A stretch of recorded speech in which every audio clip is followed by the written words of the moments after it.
तो मेरे प्यारे साथियों, सीटेट 2026 को अगर आप टारगेट कर रहे हैं और एक ही बार में पास करना चाहते हैं, तो आप सही चैनल पे विज़िट किए हैं।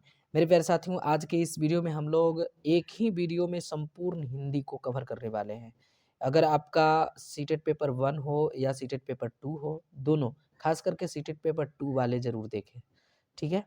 तो हिंदी के संपूर्ण वन शॉट वीडियो को इस वीडियो के माध्यम से हम लोग कवर करने वाले हैं। तो जल्दी से देख लीजिए, यहीं से हमने बहुत अच्छे मार्क्स लाए थे इसी नोट्स को पढ़ करके, तो जल्दी से देख लीजिए।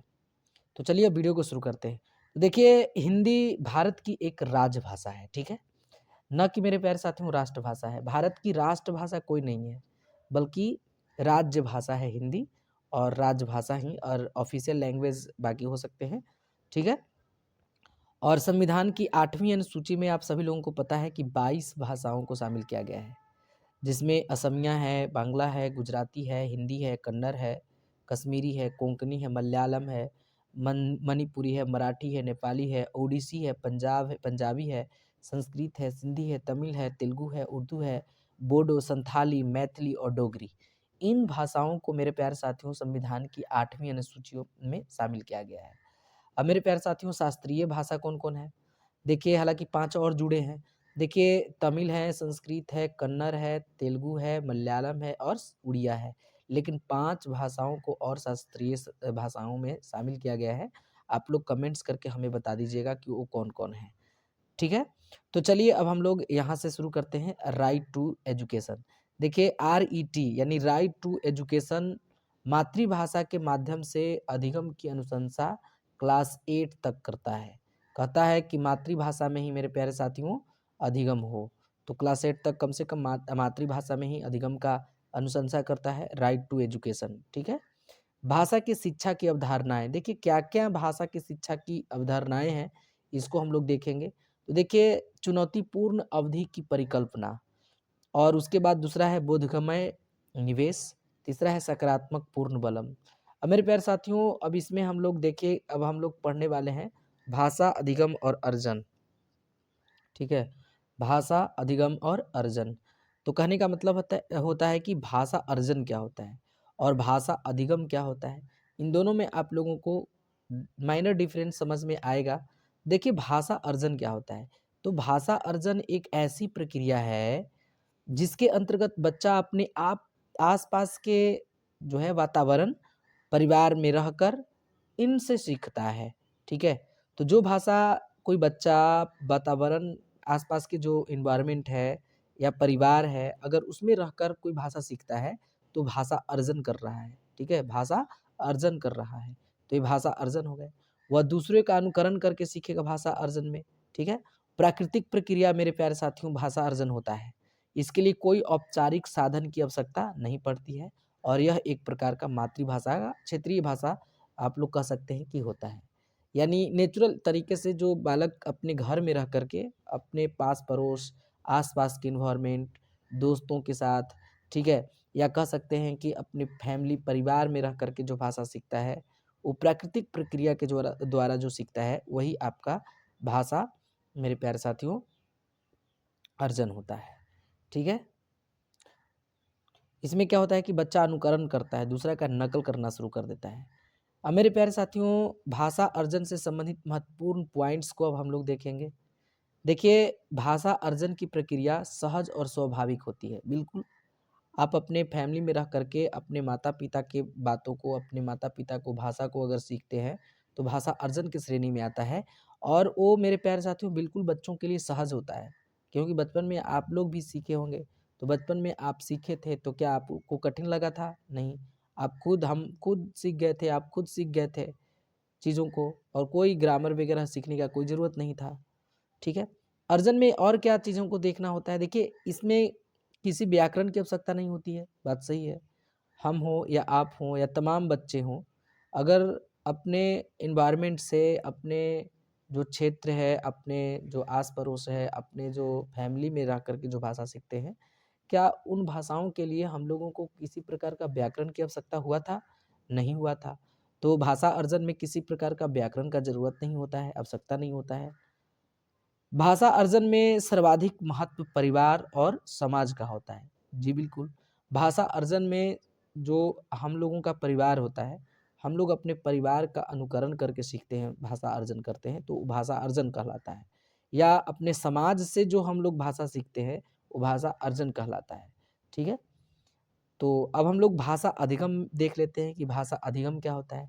देखिए, भाषा अधिगम की बात करें, तो अधिगम का अर्थ क्या होता है? सीखना। अधिगम का अर्थ क्या होता है? सीखना। किसी भी प्रकार के अधिगम की प्रक्रिया जीवन भर चलती रहती है। अगर आप कुछ सीख रहे हैं तो वो आपके अधिगम में आएँगे। इसमें औपचारिक साधनों का प्रयोग किया जाता है। भाषा अधिगम में नियम और व्याकरण का प्रयोग किया जाता है। ठीक है? और इसे द्वितीय भाषा के रूप में जाना जाता है। कहने का मतलब है कि अगर आप भाषा अर्जन कर रहे हैं, तो भाषा अर्जन में क्या था कि आप अपने परिवार से, फैमिली से, अपने समाज से सीख रहे होते हैं और किसी भी प्रकार का कोई व्याकरण का ज़रूरत नहीं हो रहा होता है। लेकिन जैसे ही भाषा अधिगम की बात आएगी, तो अधिगम का अर्थ ही होता है सीखना और जीवन भर लोग सीखते हैं। या वो आप किसी से बात करके सीख रहे हो, किसी दूसरे जगह जाकर सीख रहे हो, ठीक है? और उसके बाद ये जो मेरे प्यारे साथियों अधिगम होती है, अधिगम में आपको नियम सीखना होता है, व्याकरण सीखना होता है। जैसे अगर आप बुक पढ़ते हैं स्कूल में, तो स्कूल में आप लोगों को नियम सिखाए जाते हैं, व्याकरण सिखाए जाते हैं। वही हिंदी आप घर पे रह के सीखे थे बचपन में, उसके लिए किसी भी प्रकार का कोई व्याकरण और नियम नहीं सिखाए गए थे, फिर भी आप अच्छे से हिंदी बोल लेते हैं। तो ये दोनों में माइनर डिफरेंस है। तो अर्जन वाला प्राथमिक भाषा होता है और भाषा अधिगम द्वितीय भाषा कहलाता है। उसके बाद देखिए, भाषा अधिगम से संबंधित कुछ मोस्ट इम्पोर्टेंट तथ्य हैं। जैसे इसमें भाषा के नियम सिखाए जाते हैं। ठीक है? भाषा अर्जन में भाषा के नियम नहीं सिखाए जाते थे, लेकिन भाषा अधिगम में भाषा के नियम सिखाए जाएँगे। ठीक है? भाषा अधिगम औपचारिक शिक्षा के द्वारा किया जाता है। इसके लिए हम लोग भाषा अधिगम के लिए कॉलेज वगैरह में एंट्री मारते हैं। ठीक है? लेकिन उसके लिए हम किसी प्रकार का एंट्री नहीं मारते हैं, सीख जाते हैं अब। ठीक है? उसके बाद देख सकते हैं भाषा अधिगम विद्यालय में प्रारंभ होता है, बात सही है। भाषा अधिगम विद्यालय में आप करते हैं जाके। किताब लेते हैं, टीचर आप लोगों को व्याकरण नियम सिखाते हैं। लेकिन वहीं अर्जन की बात आती थी, तो हम लोग खुद घर पे सीखते थे, ठीक है? और किसी भी प्रकार का कोई विद्यालय जाने की ज़रूरत नहीं होती थी और साथ में विद्यालय नहीं जा कर के भी हम लोग अच्छे से हिंदी बोलना सीख गए थे, तो अर्जन हुआ था।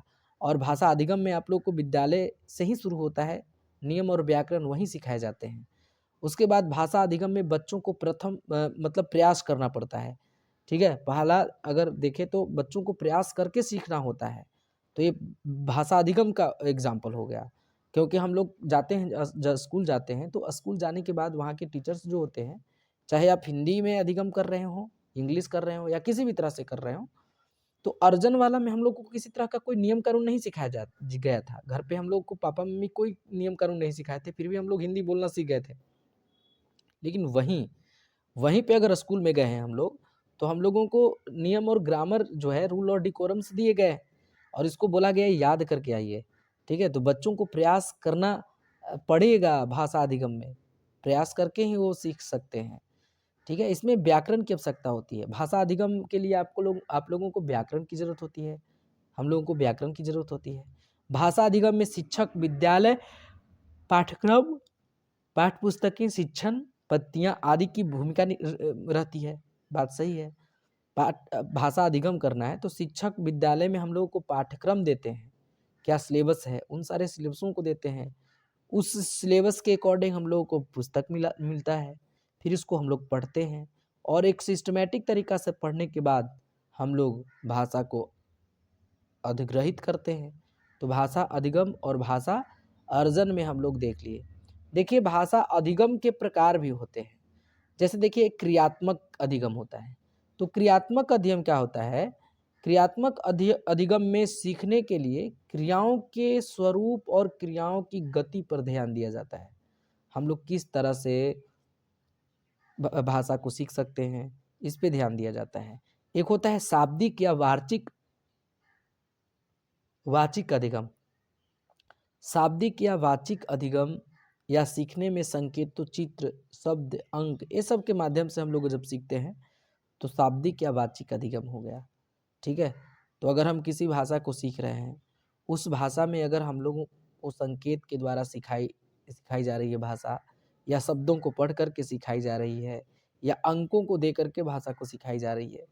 तो जब इतने चीज़ों के माध्यम से हम लोग भाषा को सीखते हैं, तो शाब्दिक या वाचिक अधिगम कहलाता है। एक विचारात्मक अधिगम होता है। देखिए, विचारात्मक अधिगम क्या होता है? विचारात्मक अधिगम में व्यक्ति जो होता है, वो समाज में दैनिक जीवन अनुभवों को देख करके या सुन करके और विचार करके सीखता है, समाज में सीखता है विचार करके, तो वैचारिक अधिगम हो गया। अब देखिए, हम लोग देखते हैं भाषा अधिगम एवं अर्जन के संदर्भ में विद्वानों के विचार।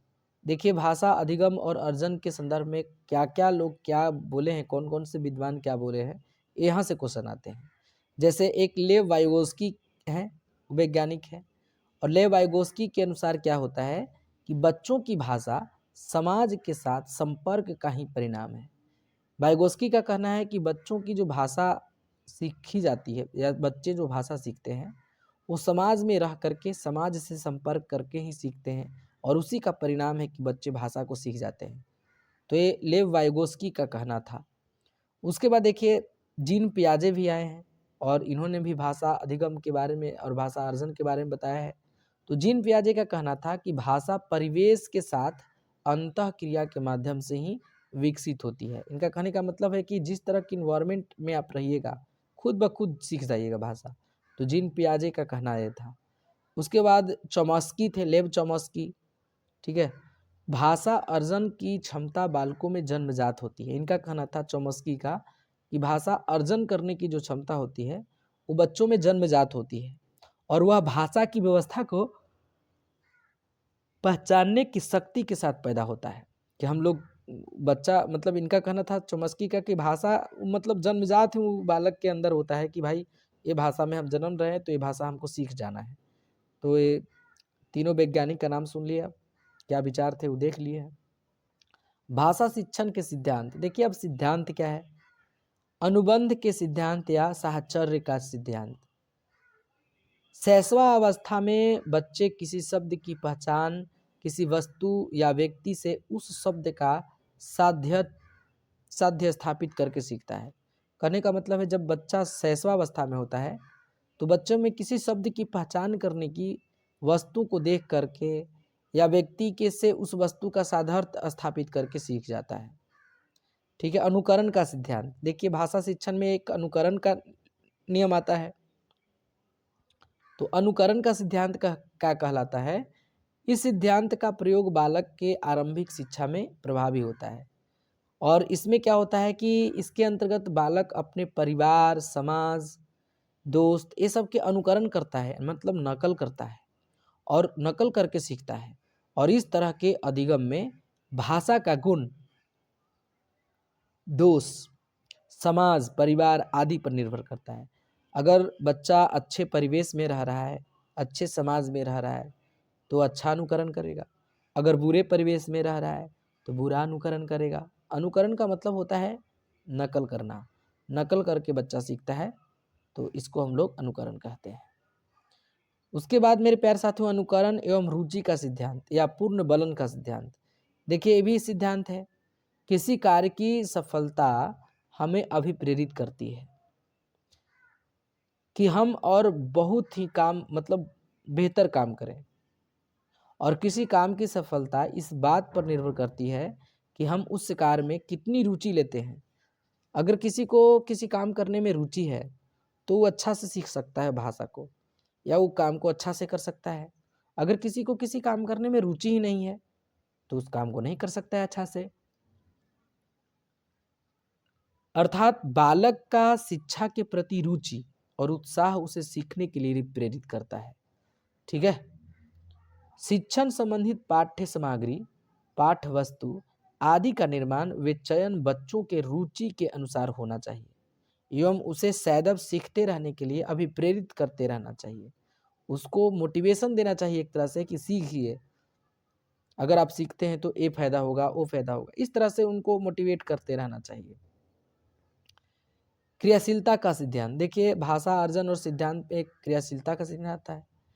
यह सिद्धांत करके सीखने पर बल देता है, मतलब कि doing by learning, learning by doing. करके सीखो, मतलब प्रैक्टिकल करो। ठीक है, जब बालक काम को स्वतः करके सीखता है तो वह उसे जल्दी और आसानी से सीख जाता है या समझ लेता है। अतः बालकों को हमेशा खुद से करके सीखने के लिए प्रेरित और पर्याप्त अवसर देना चाहिए उसको। ठीक है, तो क्रियाशीलता का सिद्धांत हो गया। अभ्यास का सिद्धांत देखिए, किसी भी चीज को सीखने के लिए अभ्यास संबंधित महत्वपूर्ण मतलब बहुत ही महत्वपूर्ण होता है, क्योंकि उसी से वह हमारे व्यवहार में आती है। भाषा प्रयोग के अधिक से अधिक अवसर मिलने से बच्चों का भाषा का विकास जल्दी होता है। कहने का मतलब है कि आप किसी चीज़ को पढ़ लिए हैं, पढ़ने के बाद आप उसका प्रैक्टिस नहीं करेंगे, अभ्यास नहीं करेंगे, तो वो चीज़ें आपके माइंड में ज़्यादा दिन तक रहेंगी नहीं। अगर किसी चीज़ को पढ़ लिए हैं और पढ़े हुए चीज़ को आप अभ्यास करते हैं, उसको डेली प्रैक्टिस करते हैं, तो चीज़ को आप जल्दी सीख जाते हैं, आपके माइंड में कैच हो जाता है। एक होता है आवृत्ति का सिद्धांत। जैसे भाषा सीखने में आवृत्ति का बहुत महत्व होता है। आपको पता है कि सीखी हुई बातों को जितना अधिक दोहराएंगे, ठीक है, उतना ही अधिक देर तक हमें याद रहेगा। भाषा शिक्षण में पुनरावृत्ति पर भी विशेष ध्यान दिया जाना चाहिए। भाषा के कार्य एवं उसके विकास में बोलने एवं सुनने की भूमिका। देखिए, भाषा के कार्य, अभिव्यक्ति का साधन। भाषा व्यक्ति को अपनी आवश्यकता, इच्छा, भावनाएं आदि अभिव्यक्ति करने में सहायता करती है। ठीक है, सामाजिक संबंध स्थापित करने में सहायक। करने का मतलब है भाषा का काम क्या है? सामाजिक संबंध बनाने के लिए हम भाषा का प्रयोग करते हैं। भाषा मानव विकास का मूल आधार है। भाषा की शक्ति के माध्यम से ही मनुष्य प्रगति के रास्ता पर चलता है। भाषा के अभाव में मनुष्य विचार नहीं कर सकता है और विचार के अभाव में वह अपने विज्ञान के क्षेत्र में प्रगति भी नहीं कर सकता है। तो हम कह सकते हैं भाषा मानव विकास का मूल आधार है, एक स्ट्रक्चर है। ज्ञान की प्राप्ति में सहायक। देखिए, भाषा नए ज्ञान की प्राप्ति के लिए भाषा बहुत आवश्यक होती है। ठीक है, अब मान लेते हैं कि आप बंगाल में गए हैं, तो आपको बंगाली आता ही नहीं है, लेकिन वहाँ के जो टीचर हैं आपको बंगाली में उस चीज़ को बेहतर समझा पा रहे हैं। तो भाषा अगर आपकी रहेगी तो आप उस चीज़ को बेहतर समझ सकते हैं। शिक्षा प्राप्ति में सहायक। भाषा, देखिए, शिक्षा प्राप्त करने के लिए भाषा की आवश्यकता होती है, बात वही है। भाषा मानव सभ्यता एवं संस्कृति की पहचान है, बात सही है। जैसे जैसे मानव समाज में अपनी भाषा में प्रगति की है, वैसे वैसे उसकी सभ्यता और संस्कृति में विकास हुआ है। ठीक है, विज्ञान के क्षेत्र में प्रगति हुई है और श्रेष्ठ साहित्य का भी विकास हुआ है। कहने का मतलब कि भाषा अगर वो जान रहा है तो केरला में भी बिजनेस स्थापित करेगा, बंगाल में भी जाके बिजनेस स्थापित करेगा। तो मेरे प्यारे साथियों, भाषा सभ्यता की पहचान दिलाएगी, उसकी संस्कृति की पहचान दिलाएगी, प्रगति की पहचान दिलाएगी। देखिए, भाषा विकास में सुनने की भूमिका। तो भाषा विकास में सुनने की क्या भूमिका रहेगी?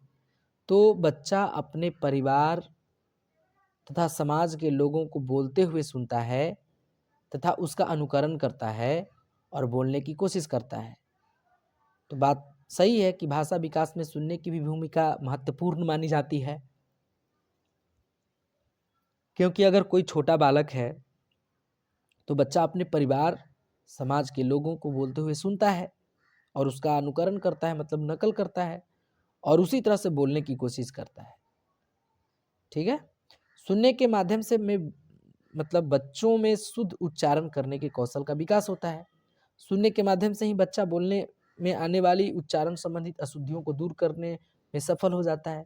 बच्चा आपके पास है, प्रतिदिन आप उस भाषा को बोल रहे हैं, तो बच्चा आपकी भाषा को क्या कर रहा है? कैच कर रहा है, अनुकरण कर रहा है और सीख जाता है और किसी भी तरह का अशुद्धियाँ भी नहीं करता है।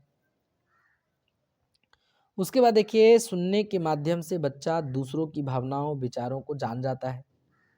ठीक है, सुन करके ही जान जाता है कि क्या वो उनके दिमाग में चल रहा है, उनके जीवन में क्या चल रहा है। सुनना अन्य भाषा कौशलों के विकास में भी बहुत सहायक होता है, जैसे वाचन कौशल, लेखन कौशल, ये सब के विकास हैं। ठीक है। भाषा विकास में बोलने की भूमिका। बोलकर हम अपनी भावनाओं तथा विचारों को अभिव्यक्त करते हैं। ठीक है। बोलने से ही बच्चा शुद्ध उच्चारण सीखता है। ठीक है। उसके बाद देखिए भाषा व्याकरण। भाषा अधिगम में व्याकरण की क्या भूमिका होती है? तो विद्यार्थियों को शुद्ध उच्चारण की शिक्षा प्रदान करना। मतलब कि भाषा अधिगम में व्याकरण जो है वो बच्चों को शुद्ध उच्चारण देता है। विद्यार्थियों में भाषा की अशुद्धता को समझने की शक्ति का विकास करता है। छात्रों को विकास जो होता है मेरे प्यारे साथियों, वाक्य रचना के नियम एवं विराम चिन्हों का शुद्ध प्रयोग आदि का ज्ञान देता है। उसके बाद क्या करता है, अधिगम में व्याकरण की भूमिका से बच्चों के चारों भाषा कौशल का विकास होता है। ठीक है। भाषा का शुद्ध प्रयोग करके तथा भाषा में दक्षता प्राप्त करने में व्याकरण की जो भूमिका होती है वो महत्वपूर्ण होती है। ठीक है। विद्यार्थियों को विभिन्न ध्वनि का ज्ञान देना। देखिए ये जो व्याकरण होती है ना, विद्यार्थियों को विभिन्न ध्वनि का ज्ञान देता है। बच्चों में भाषा संबंधित अभिव्यक्ति का विकास करता है। ठीक है। यह छात्रों को लेखन शैली में मुहावरों, लोकोक्तियों का प्रयोग करने का शिक्षण देकर उनके लेखन कौशल में विकास करने में सहायता प्रदान करता है। ठीक है। उसके बाद आप देख सकते हैं कि व्याकरण से छात्रों में विभिन्न प्रकार के नए नए शब्दों की समझ विकसित होती है और छात्रों को जगह मतलब गद पद में अंतर समझ करने में, उसको लेखन कौशल का विकास करने में किसी भी तरह का दिक्कत नहीं होती है और सहायता प्रदान करती है व्याकरण। व्याकरण छात्रों के लेखन में संज्ञा, सर्वनाम, विशेषण, क्रिया, प्रत्यय, उत्तर तथा तत्सम, ठीक है, शब्द, तद्भव, शब्द आदि के प्रयोग से उनके लेखन कौशल में विकास करने में उसको सहायता प्रदान करता है। व्याकरण विद्यार्थियों को शुद्ध सुक्ति, लोकित, मुहावरे आदि का अर्थ निकालने में योग्य बनाता है। व्याकरण की शिक्षण विधि। देखिए एक आगमन विधि होता है। इस विधि में अनुभवों, उदाहरणों तथा प्रयोगों का प्रत्यक्ष अध्ययन करके नियम बनाए जाते हैं। इसमें छात्र करके सीखने पर जोर देता है और यह मनोवैज्ञानिक तरीका है। मतलब आगमन विधि में क्या होता है कि बच्चों को दे दिया जाता है, एक दो क्वेश्चन समझा दिया जाता है, उसके बाद बच्चों को कहा जाता है कि खुद करके सीखिए, खुद करके इस चीज़ को बनाइए। ठीक है। तो वो आगमन विधि हो गया। जैसे मेरे प्यारे साथियों ज्ञात से ज्ञात की ओर। ठीक है। ज्ञात करके अज्ञात क्वेश्चन दे दिया, आगे बता दिया। सरल से कठिन, सरल सरल बताएंगे आगे, सरल सरल और फिर कठिन कठिन बताएंगे। मूर्त से अमूर्त की ओर, ये सब आगमन विधि में आ जाएंगे। स्थूल से सूक्ष्म की ओर आगमन विधि में आ जाएंगे। सामान्य से विशिष्ट की ओर आगमन विधि में आ जाएंगे। मतलब कि पहले हल्का सिखाएगा, फिर भारी सिखा जाएगा, कोई दिक्कत नहीं, बच्चा सीख लेगा। उसके बाद दूसरा जो होता है वो निगमन विधि होता है। इसमें विद्यार्थियों को पहले नियमों का पालन कराया जाता है, मतलब नियम सिखाए जाते हैं। उसके बाद मेरे प्यारे साथियों उदाहरण देकर उसको समझाया जाता है और इससे शिक्षक केंद्रित विधि भी कहा जाता है, जिसमें शिक्षक की सभी नियमों को पढ़ाना पड़ता है शिक्षकों को और फिर उसके बाद क्वेश्चन बताना होता है। जैसे इसमें क्या उदाहरण ले सकते हैं, अज्ञात से अज्ञात की ओर। ठीक है, जस्ट उसका उल्टा है निगमन। अमूर्त से मूर्त की ओर, सूक्ष्म से स्थूल की ओर, नियम से उदाहरण की ओर। पहले नियम बताएगा फिर उदाहरण देके समझाएगा, तो ये आपका निगमन विधि है। उसके बाद मेरे प्यारे साथियों देखिए अनुकरण विधि। इस विधि में बालक अनुकरण करके सीखता है। मतलब इसलिए विधि को अनुकरण विधि कहा जाता है, मतलब नकल करके सीखता है। इस विधि में छात्र अपने शिक्षक का अनुकरण यानी नकल करता है। इस विधि में बालक शिक्षक के उच्चारण को सुनकर वाचन करने का प्रयास करता है। मतलब जो जो पहले शिक्षक बोलते हैं उसके बाद बच्चा सुनता है और सुन करके उसको दोहराता है, बोलता है पीछे से। पहले शिक्षक बोलता है उसके बाद बच्चा बोलता है और उसी तरह से वो नकल करके बोलता है जिस तरह से शिक्षक उनके बोल रहे होते हैं। व्याकरण विधि। देखिए इस विधि में किसी टॉपिक पर व्याख्या की जाती है और इसे शिक्षण की सबसे प्राचीन विधि में से एक मानी जाती है, जो व्याख्यान विधि है। इसमें शिक्षक की भूमिका प्रमुख होती है, इसलिए इसे शिक्षा केंद्रित शिक्षा विधि माना जाता है। भाषा एवं संसर्ग विधि, देखिए भाषा और संसर्ग विधि क्या है? यह एक व्याकरण शिक्षण की विधि है। इस विधि में रचनाओं के माध्यम से व्याकरण का ज्ञान दिया जाता है। प्राथमिक कक्षाओं के लिए यह विधि बहुत काम में लाई जाती है। कक्षा कक्ष में बहुभाषिकता एवं संसाधन के रूप, देखिए कहने का मतलब है कि बहुभाषिकता कक्षा विद्यार्थियों के शब्द भंडार में वृद्धि करती है। कहने का मतलब है कि बहुत सारे भाषाओं को बोलने वाले विद्यार्थियों को अगर एक ही कक्षा में समाहित कर दिया जाए तो बच्चे जो है नए नए भाषा का विकास सीखेंगे, नए नए भाषा का भंडारण सीखेंगे। बच्चे अपने विचारों को अपनी मातृभाषा में सहज रूप से व्यक्त करते हैं, जिसके कारण उनके मौखिक कौशल का विकास होता है। बहुभाषिकता का गुण बच्चों में रचनात्मक का विकास करने में सहायक होता है। उसके बाद कक्षा में विभिन्न भाषाओं का प्रयोग करना सांस्कृतिक आदान प्रदान का भी माध्यम माना जाता है। जैसे कि सभी भाषाओं के विद्यार्थियों को, सभी जगहों के विद्यार्थियों को एक कक्षा में लाया जाए तो अपनी अपनी, मेरे प्यारे साथियों, अपनी अपनी भाषा का जो है व्याख्यान करेंगे, बोलेंगे, एक दूसरे से कनेक्ट होंगे, तो जो विद्यार्थी नहीं भी जान रहे हैं उस भाषा को वो सीख लेंगे। तो एक दूसरे से भाषा को सीखने के लिए बहुत अच्छा विधि माना जाता है। उसके बाद बहुभाषिकता क्षमता, संज्ञानात्मक वृद्धि, सामाजिक सहिष्णुता, विस्तृत चिंतन और बौद्धिक उपलब्धियों के स्तर को बढ़ाती है। इसलिए भाषाओं के विद्यालयों में एक संसाधन के रूप में प्रयोग किया जाता है। इसको अलग अलग भाषिक पृष्ठभूमियों से होने वाले कारण बच्चों के शब्दों, उनके उच्चारण में विभिन्नता पाई जाती है। इसलिए पृष्ठभूमि के आधार पर किसी को पीछे नहीं छोड़ा जा सकता है। बच्चों की भाषा विविधता को एक संसाधन के रूप में प्रयोग किया जा सकता है और इस बात के प्रमाण भी मिलती है कि एक ही भाषा बच्चों की वैचारिक क्षमता अन्य बच्चों की तुलना में अच्छी मानी जाती है। कक्षा कक्ष में बहुभाषिकता के लिए चुनौती, देखिए चुनौती भी मानी जाती है। बच्चों पर क्षेत्रीय भाषाओं का प्रभाव होता है। भाषा एक बहुभाषा देश, मतलब भारत एक बहुभाषी देश है, ठीक है। विभिन्न क्षेत्रों की अपनी अपनी भाषा होती है और क्षेत्रीय भाषाओं का छात्रों पर प्रभाव पड़ता है, जो शिक्षण प्रक्रिया में एक चुनौती के रूप में काम करती है, ठीक है। उसके बाद छात्रों में भाषाई कौशल का विकसित करने की चुनौती होती है, जैसे कि भाषाई विविधता के कारण छात्रों के भाषा कौशल के विकास में चुनौतीपूर्ण का सामना करना पड़ सकता है, क्योंकि क्षेत्रीय भाषा के प्रभाव का भाषाई कौशल पर भी प्रभाव पड़ता है, ठीक है। हम मान लेते हैं कि कोई जो है बच्चा अपने ही भाषा बोलता है, अपने ही क्षेत्रीय भाषा बोलता है, तो टीचर को उसके ही भाषा में समझा पाना बिल्कुल थोड़ा सा चुनौतीपूर्ण हो जाता है कि शिक्षक सभी भाषा को जानता नहीं है। और बाकी के मान लेते हैं कि दूर से बच्चे आए हैं, दूसरे क्षेत्र से आए हैं, तो उनको समझने में दिक्कत हो जाएगी। तो अगर सभी लोग क्षेत्रीय भाषा वाले बच्चों को एक ही कक्षा कक्ष में समाहित कर दिया जाए तो ये चुनौती हो जाता है। शिक्षक के लिए बहुभाषा की चुनौती, देखिए यदि किसी शिक्षक को अपने क्षेत्र से दूर किसी अन्य क्षेत्र में पढ़ाने के लिए कहा जाए तो वह शिक्षक वह भाषा नहीं जानता है जो उस क्षेत्र में बोली जाती है, तो वहाँ शिक्षक द्वारा बच्चों को पढ़ाना एक चुनौती होती है। बात सही है। मान लीजिए कि हम हिंदी भाषी के टीचर हैं और हमें बंगाल में दे दिया जाए पढ़ाने के लिए, तो बंगाल में हम कैसे पढ़ा सकते हैं, क्योंकि बंगाली हमें नहीं आता है। तो जब बंगाली हमें नहीं आएगा और हमें बंगाल में दे दिया जाए तो हमें चुनौतियों का सामना करना पड़ेगा।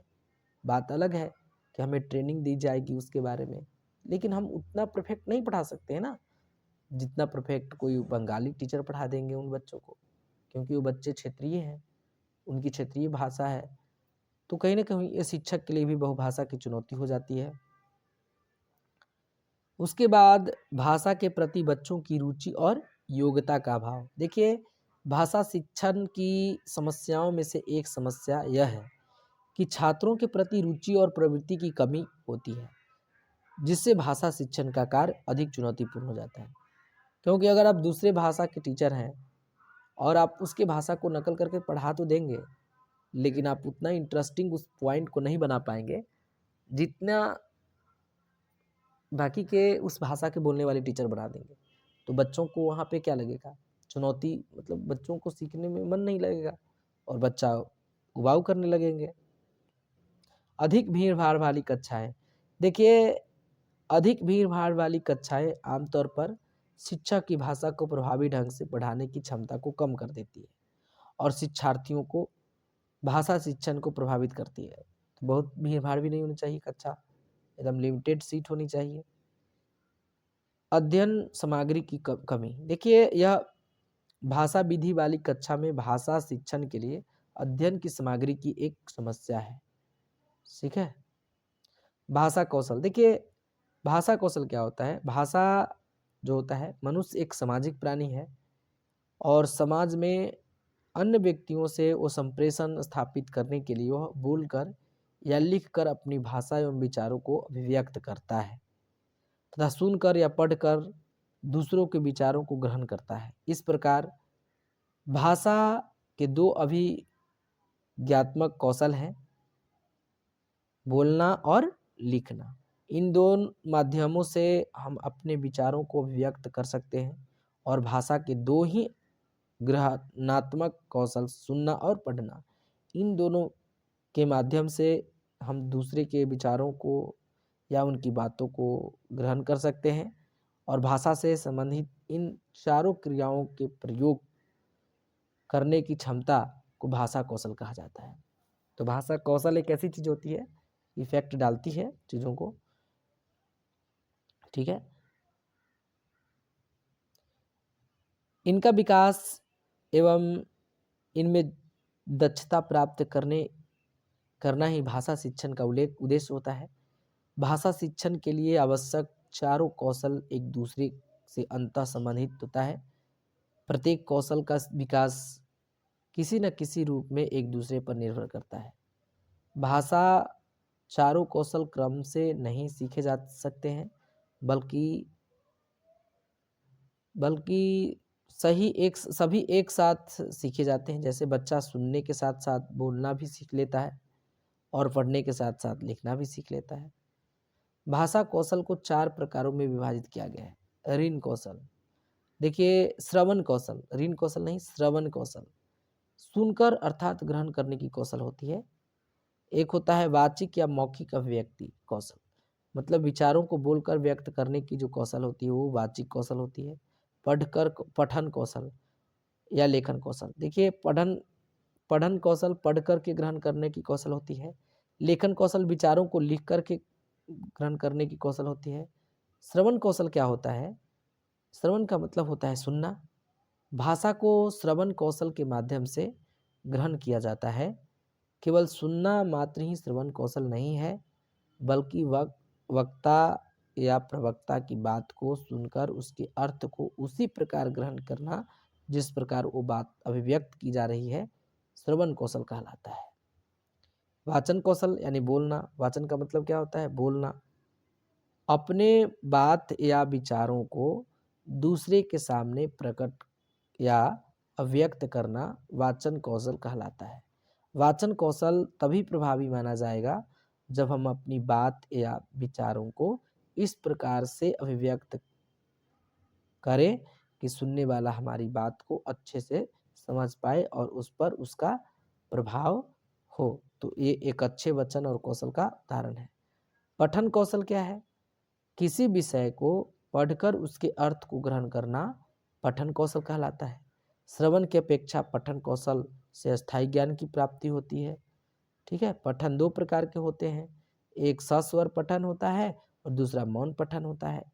एक लेखन कौशल होता है, लिखना, यानी अपनी विचारों या बातों को लिख करके व्यक्त करना लेखन कौशल कहलाता है।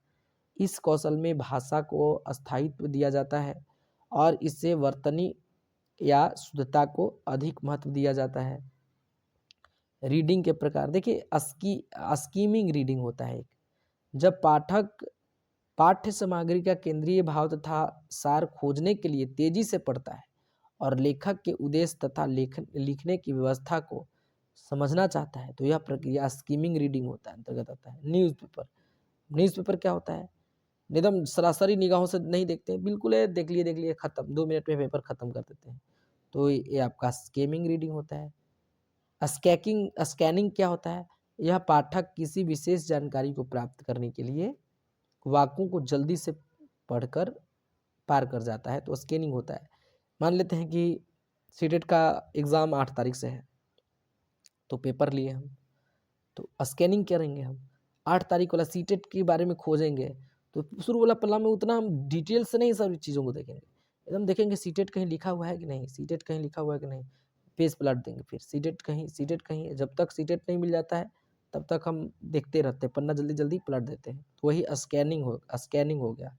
गहरी पढ़ाई, देखिए गहन पढ़ाई जो होती है वो पढ़न बारीकी से पढ़ा जाता है, समय लेकर पढ़ा जाता है, और यहाँ पाठक को प्रत्येक शब्द का अर्थ समझ कर पढ़ना होता है। अतिशय अभ्यास, देखिए अतिशय अभ्यास क्या होता है? यह पठन धारा प्रवाह पर अधिक और जोर देता है और सटीकता पर काम करता है।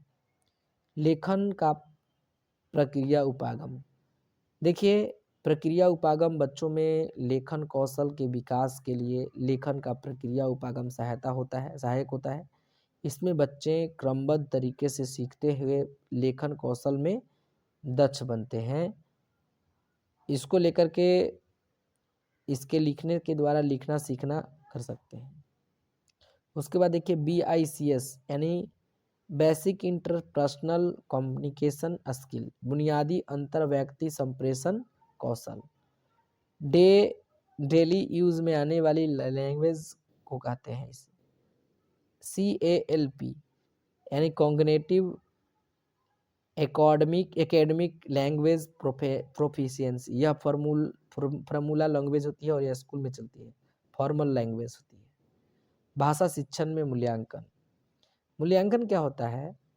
सीखने सिखाने की निश्चित अवधि के बाद बच्चों की वास्तविक उपलब्धियां स्तर को जांचा जाता है, उसका मूल्यांकन किया जाता है, वही मूल्यांकन कहलाता है। मूल्यांकन पठन पाठ प्रक्रिया का अभिन्न हिस्सा माना जाता है और यह एक निरंतर चलने वाली प्रक्रिया है। आकलन और मूल्यांकन दोनों का मकसद बच्चों की दक्षता, अनुमति तथा अधिगम का नकल करना है। ठीक है,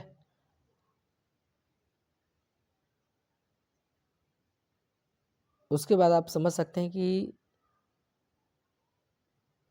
आंकन की प्रक्रिया मूल्यांकन करने के लिए की जाती है, अर्थात आंकलन मूल्यांकन के दौरान होने वाली प्रक्रिया है और आकलन एक शॉर्ट प्रक्रिया है और मूल्यांकन एक व्यापक प्रक्रिया है। आकलन के बाद मूल्यांकन किया जाता है।